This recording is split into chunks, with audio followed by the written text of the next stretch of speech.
Today I'm going to tell you about violins. The violin, sometimes known as a fiddle, is a wooden string instrument in the violin family. Most violins have a hollow wooden body. The word violin was first used in English in the 1570s. The word violin comes from Italian violino, a diminutive of viola. The term viola comes from the expression for tenor violin in 1797, from Italian viola, from Old Provençal viola, which came from medieval Latin vitula, as a term which means stringed instrument, perhaps coming from vitula, Roman goddess of joy, or from related Latin verb vitulare,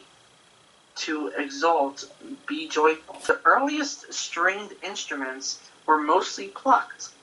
For example, the Greek lyre, two-stringed bowed instruments played upright and strung and bowed with horsehair. They have originated in the nomadic equestrian cultures of Central Asia in forms closely resembling the modern-day Mongolian Morin Her and the Kazakh Kobais. Similar and variant types were probably disseminated along east-west trading routes from Asia into the Middle East and the Byzantine Empire. The violin in its present form emerged in early 16th century northern Italy. The earliest pictures of violins, albeit with 3 strings, are seen in northern Italy around 1530, and around the same time as the words violino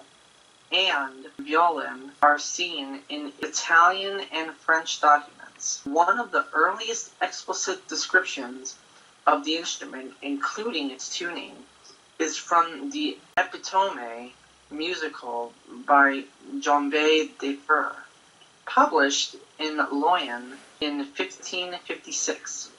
By this time, the violin had already begun to spread throughout Europe. The violin generally consists of a spruce top, the soundboard, also known as the top plate, table, or belly, maple ribs and back, 2 end blocks, a neck, a bridge, a sound post, 4 strings, and various fittings, optionally including a chin rest, which may attach directly over or to the left of the tailpiece. A distinctive feature of a violin body is its hourglass-like shape and the arching of its top and back. The hourglass shape comprises 2 upper bouts, 2 lower bouts, and 2 concave C bouts at the waist, providing clearance for the bow. The voice or sound of a violin depends on its shape, the wood it is made from, the graduation, the thickness profile of both the top and back, the varnish that coats its outside surface, and the skill of the luthier in doing all of these steps. The varnish, and especially the wood, continue to improve with age, making the fixed supply of old well-made violins built by famous luthiers much sought after. Strings were first made of sheep gut, commonly known as catgut, which despite the name did not come from cats, or simply gut, which was stretched, dried, and twisted. In the early years of the 20th century, strings were made of either gut or steel. Modern strings may be gut, solid steel, stranded steel, or various synthetic materials such as perlon, wound with various metals, and sometimes plated with silver. Most E strings are unwound, either plain or plated steel. Cut strings are not as common as they once were, but many performers use them to achieve a specific sound, especially in historically informed performance of Baroque music. Strings have a limited lifetime. Eventually, when oil, dirt, corrosion, and rosin accumulate, the mass of the string can be uneven along its length. The arched shape, the thickness of the wood, and its physical qualities govern the sound of a violin. Patterns of the node made by sand or glitter sprinkled on the plates, with the plates vibrated at certain frequencies called clot patterns, are occasionally used by luthiers to verify their work before assembling the instrument. The violin is usually played using a bow consisting of a stick with a ribbon of horsehair strung between the tip and frog, nut, or heel. At opposite ends, a typical violin bow may be 30 inches overall and weigh about 2.1 ounces. Viola bows may be about 0.20 inches shorter and 0.35 ounces heavier. At the frog end, a screw adjuster tightens or loosens the hair just forward of the frog. A leather thumb cushion called the grip, a winding protect the stick and provide a strong grip for the player's hand. Traditional windings are of wire, often silver or plated silver, silk or baleen, whalebone, now substituted by alternating strips of tan and black plastic. Some fiberglass student bows employ a plastic sleeve as grip and winding. Bow hair traditionally comes from the tail of a gray male horse, which has predominantly white hair. The violin is played either seated or standing up.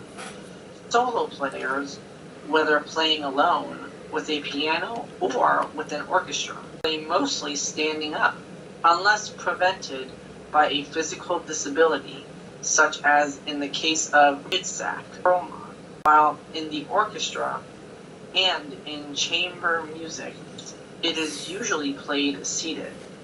In the 2000s and 2010s, some orchestras performing Baroque music, such as the Freiburg Baroque Orchestra, have had all of their violins and violas, solo and ensemble, perform standing up. The standard way of holding the violin is with the left side of the jaw resting on the chin rest of the violin and supported by the left shoulder, often assisted by a shoulder rest, or a sponge and an elastic band for younger players who struggle with shoulder rests. The jaw and the shoulder must hold the violin firmly enough to allow it to remain stable when the left hand goes from a high position, a high-pitched note far up on the fingerboard, to a low one nearer the peg box. In the Indian posture, the stability of the violin is guaranteed by its scroll resting on the side of the foot. The most essential part of a bowing technique is the bow grip. It is usually with the thumb bent in the small area between the frog and the winding of the bow. The other fingers are spread somewhat evenly across the top part of the bow. The pinky finger is curled with the tip of the finger placed on the wood next to the screw. The violin produces louder notes with greater bow speed or more weight on the string. The two methods are not equivalent because they produce different timbres. Pressing down on the string tends to produce a harsher, more intense sound. One can also achieve a louder sound by placing the bow closer to the bridge. Sounding points where the bow intersects the string also influences timbre or tone color. Playing close to the bridge, sol ponticello, gives a more intense sound than usual, emphasizing the higher harmonics and playing with the bow over the end of the fingerboard. Sol tosto makes for a delicate, ethereal sound, emphasizing the fundamental frequency. Electric violins have a magnetic or piezoelectric pickup that converts string vibration to an electric signal. A patch cable or wireless transmitter sends the signal to an amplifier of a PA system. Electric violins are usually constructed as such, but a pickup can be added to a conventional acoustic violin. An electric violin with a resonating body that produces listening level sound independently of the electric elements can be called an electroacoustic violin. To be effective as an acoustic violin, electric violins retain much of the resonating body of the violin and often resemble an acoustic violin or fiddle. Violin authentication is the process of determining the maker and manufacturer date of a violin. This process is similar to that used to determine the provenance of artworks, as significant value may be attached to violins made either by specific makers or at specific times and locations. Forgery and other methods of fraudulent misrepresentation can be used to inflate the value of an instrument. Now I'm going to be playing the violin for you.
Some funniness, I will be singing I'm Blue by Eiffel 65. And here's the story about a little guy who lives in a blue town. Early all night, everything he sees is blue. Him and himself are inside with his house with a blue little window. And door red, and everything is blue. Him and himself and everything else. But he ain't got nobody to listen, I'm blue, I'm a little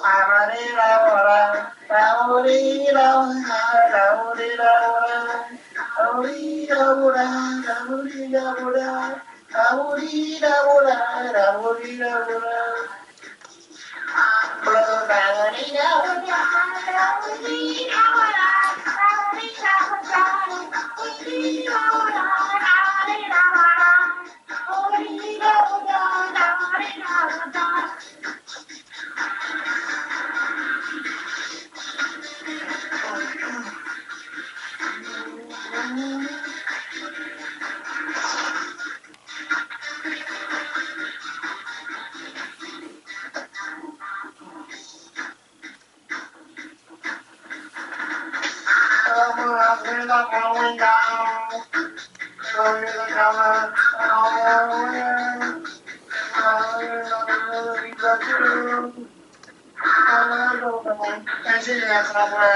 Thanks for watching this Adventurous Kids episode. Yeah, dog! Thanks for watching this Adventurous Kids episode. Yeah!